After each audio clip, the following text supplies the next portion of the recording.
tahun 1926 itu pertama kali didirikannya, yaitu untuk mengurusi persoalan kembali agama, pendidikan, sosial masyarakat, dan yang lainnya untuk kembali pada kitab tersebut. Kemudian selanjutnya akan dijelaskan oleh rekan saya. Terima kasih, saya akan melanjutkan dari Mbak Vicky Umi tentang seterusnya itu kandasnya gagasan kembali ke kita sampai kurun waktu tertentu jika diperhatikan disebabkan dua hal, yaitu yang pertama, gagasan itu semata-mata dilandasi alasan politis NU, karena pada waktu itu masih banyak politis yang berada di kubu NU.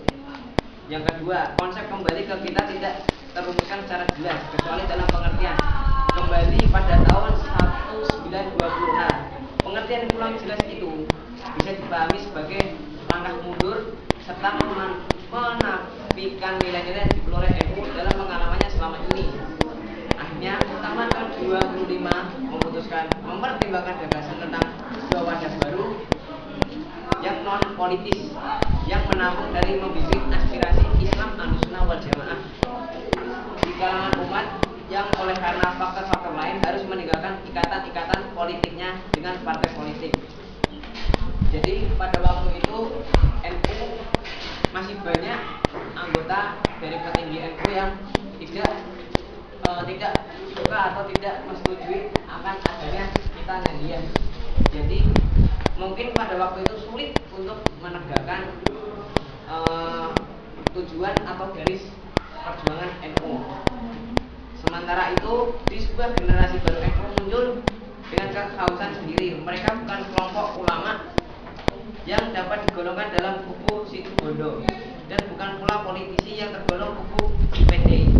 Mereka lebih tampak sebagai intelektual yang tampil dengan gagasan-gagasan yang bisa disebut jalan tengah.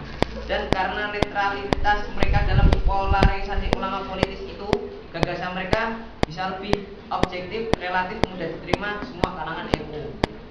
Jadi hasilnya ketika kelompok ini menyerukan hasil usulan untuk kembali ke kitab 1926 dalam muktamar di Semarang, sambutan yang diperoleh tampak menggembirakan. Dalam program dasar pengembalian 5 tahun sebagai hasil muktamar diuraikan tujuan sebagai 1. Menghayati makna seruan kembali ke jiwa 1926. Yang kedua, menetapkan upaya pintar untuk memenuhi seruan kita tersebut. Yang ketiga, memantapkan cakupan partisipasi Nahdlatul Ulama secara lebih nyata dalam pembangunan bangsa.